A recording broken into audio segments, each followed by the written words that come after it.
गीता जी का छठा अध्याय, श्लोक संख्या 24, 25, 24 एंड 25। पहले संस्कृत उच्चारण। संकल्प प्रभवान कामान त्यक्त्वा सर्वान शेषतः मनसैवेन्द्रियग्रामं विनियम्य समन्ततः शनैरुपरमेत् बुद्ध्या धितिगृहीतया आत्मसंस्थं मनः कृत्वा न किंचिदपि चिंतयेत्। हिंदी अर्थ। संकल्प से उत्पन्न होने वाली संपूर्ण कामनाओं को निःशेष रूप से त्याग कर और मन के द्वारा इंद्रियों के समुदाय को सभी ओर से भली भांति रोक कर क्रम क्रम से अभ्यास करता हुआ उपरति को प्राप्त हो तथा धैर्य युक्त बुद्धि के द्वारा मन को परमात्मा में स्थित करके परमात्मा के सिवा और कुछ भी चिंतन न करे।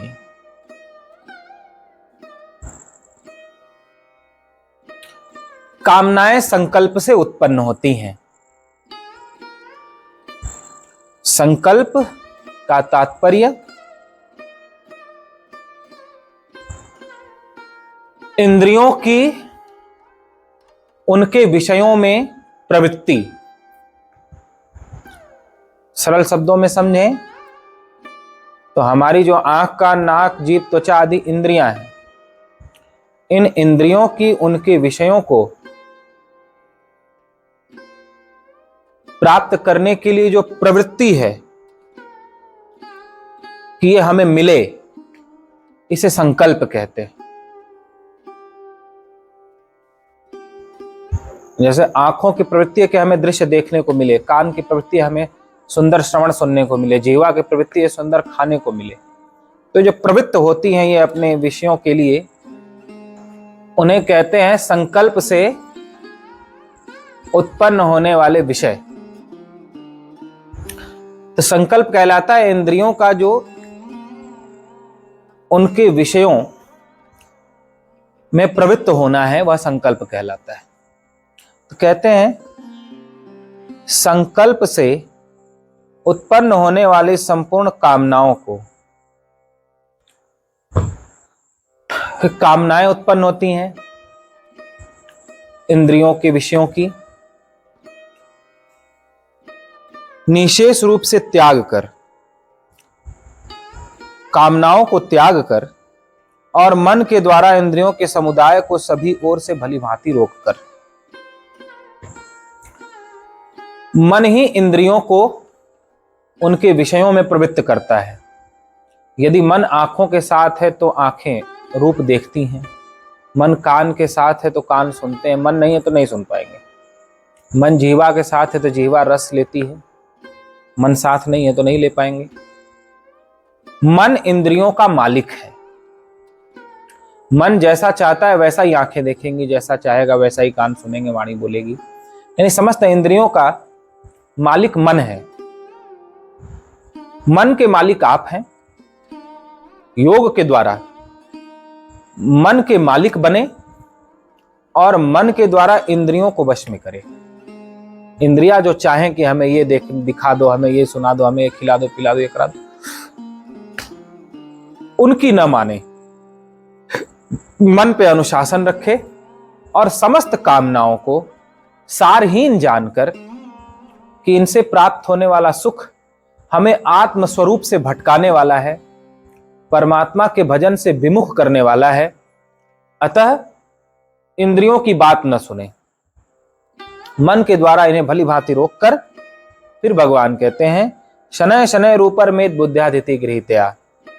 धीरे धीरे मन को अभ्यास के द्वारा आत्मा में लगाए, यानी परमात्मा रूप में लगाए। न किंचिदपि चिंतयेत, थोड़ा भी व्याकुल ना हो, जल्दीबाजी नहीं करनी चाहिए। योग और ध्यान का मार्ग, अध्यात्म का मार्ग ऐसा मार्ग है जिसमें जल्दीबाजी नहीं करनी चाहिए। शनैः शनैः शब्द का प्रयोग किया भगवान ने इस श्लोक में। शनैः शनैः का अर्थ होता है धीरे धीरे, बहुत धीरे धीरे, जैसे बूंद बूंद से घड़ा भरता है, ऐसे धीरे धीरे धीरे धीरे मन भक्ति भाव से भरता है, धीरे धीरे मन प्रेम से भरता है, धीरे धीरे मन सद्गुणों से भरता है, सत्य से भरता है, दया से भरता है, क्षमा से भरता है, तितिक्षा से भरता है। धीरे धीरे धीरे धीरे अभ्यास करते करते भरता है। प्रेम का अभ्यास करोगे, प्रेम की बातें सुनोगे, प्रेम से सबको देखोगे, प्रेम की वाणी बोलोगे, प्रेम से खाओगे, प्रेम का आचरण करोगे, सभी को प्रेम बांटोगे, तो धीरे धीरे धीरे धीरे शनैः शनैः तुम्हारे मन में प्रेम का संचार होता जाएगा।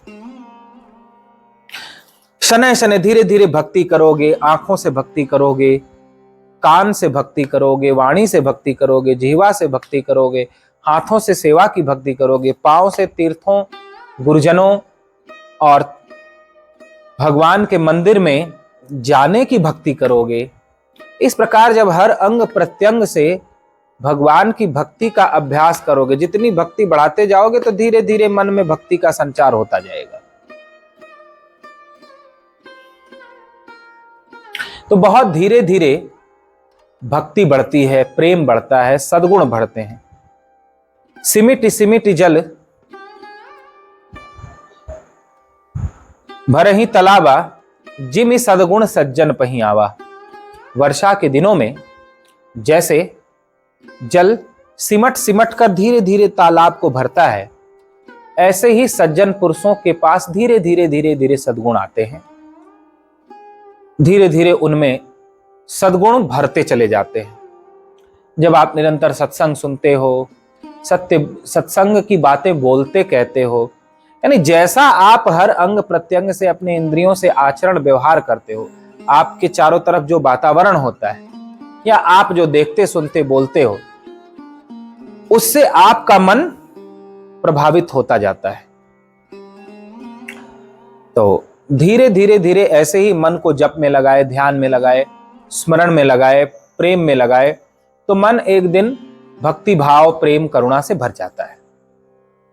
और यदि इसी मन से आप सब में बुराई देखते जाओगे तो दूसरे में बुराई देखने से और कुछ हो चाहे ना हो, लेकिन आपका मन बुराइयों से जरूर भर जाएगा। परम पूज्य दादा गुरु श्री गीता घाट बाबा जी सबसे बड़ा दोष कहते थे दूसरे में दोष देखना। दूसरे में दोष देखना ही सबसे बड़ा दोष है। वे कहा करते थे, किस ग्रंथ ने, किस संत ने और किस पंथ ने तुम्हें दूसरे में दोष देखने का अधिकार दिया है? जिसे जैसा भी बनाया है परमात्मा ने बनाया। अंधा बनाया है, लंगड़ा बनाया, छोटा बनाया, बड़ा बनाया, अमीर बनाया, गरीब बनाया, चोर बनाया, ईमानदार बनाया, परमात्मा ने बनाया। उसकी बनाई हुई सृष्टि है। तुम्हें दोष देखने का अधिकार किसी ने नहीं दिया कि कौन कैसा है। अतः सबसे बड़ा दोष है दूसरे में दोष देखना। जब हम दूसरे में दोष देखना छोड़ देते हैं तभी हमारे भीतर निर्दोषता आती है। वे कहा करते थे कि जो सब में दोष देखता है, सबका दोष कहता और सुनता रहता है, तो 3 साल के अंदर उसका मन अनेक तरह के दोषों से भर जाता है। जिसका जो दोष उसने देखे हैं दूसरों में, जिन दोषों की चर्चा की है उसने, उससे वह स्वयं ही दूषित हो जाता है। सारा उसके मन में भर जाता है देखते देखते 3 साल में।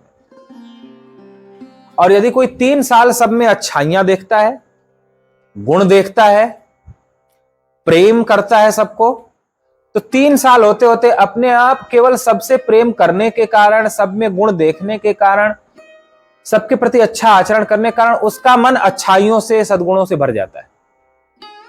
मात्र 3 साल। तो शनैः शनैः शनैः शनैः मन वश में होता है। धीरे धीरे धीरे धीरे धीरे धीरे मन परमात्मा में लगता है, ध्यान में लगता है। एक दिन में ऐसा नहीं कि आप पहले दिन ही बैठोगे और मन ध्यान में लग गया, अब इधर उधर बिल्कुल नहीं भागेगा। ऐसा किसी के साथ नहीं होता। आप अभ्यास करना नहीं छोड़ो, धीरे धीरे धीरे धीरे धीरे धीरे सद्गुणों का संचय करते रहो। जैसे कोई पूरे जीवन धन का संचय करता है। शुरुआत किया धीरे धीरे धीरे धीरे, उसने एक मकान बनाया, मकान बनाने के बाद फिर एक अच्छा बंगला बनाया, फिर धीरे धीरे गाड़ी खरीदा, फिर धीरे धीरे उसने और बैंक बैलेंस किया, फिर कुछ जमीन जायदाद खरीदी।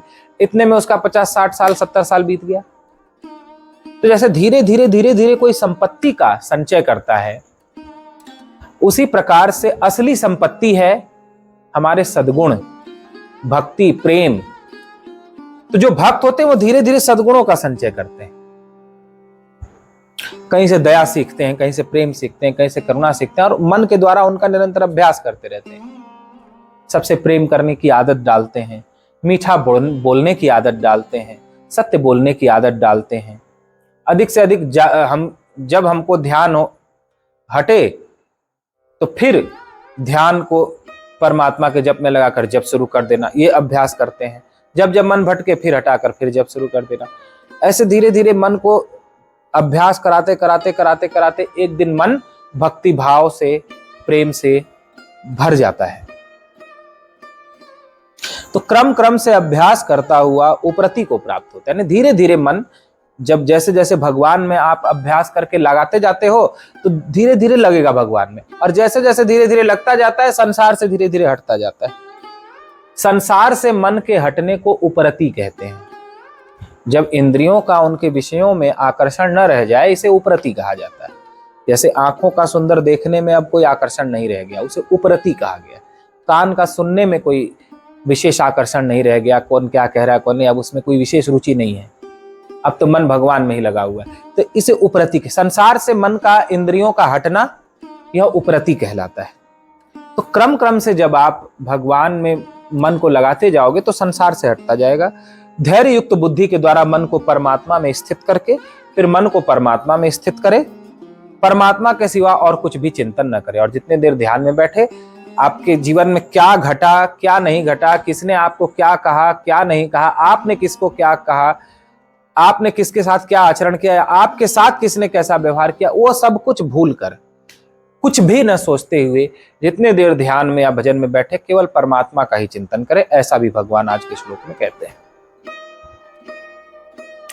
तो इस प्रकार यदि हम आज भगवान की बात पर ध्यान दें तो भगवान हम सभी को यह संकेत करते हैं कि अध्यात्म का मार्ग धैर्य का मार्ग है।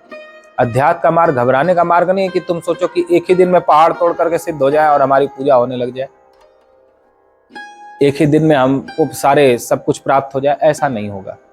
सनय सनय रूपर में धीरे धीरे धीरे धीरे मन संसार से हट के परमात्मा के ध्यान में लगेगा।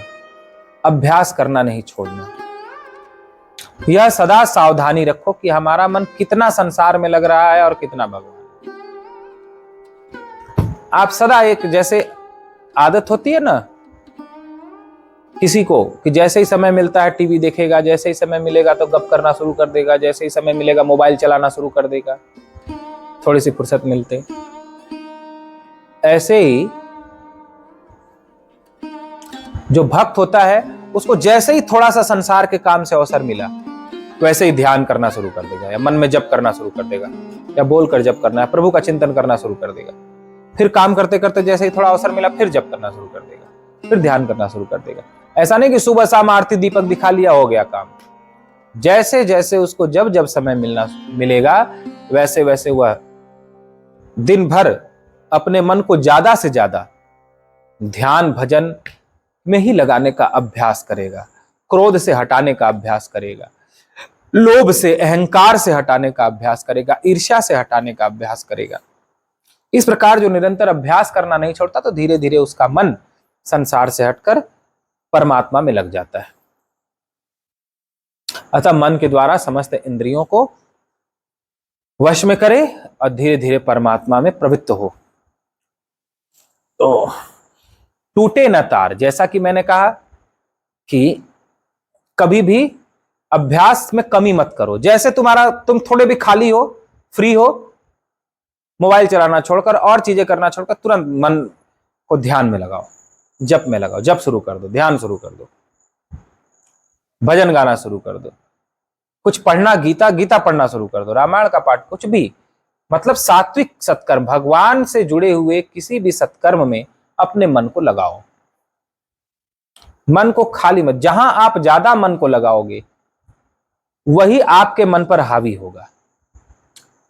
इसलिए ज्यादा से ज्यादा मन सत्कर्म भजन में लगे, इसका अभ्यास होना चाहिए।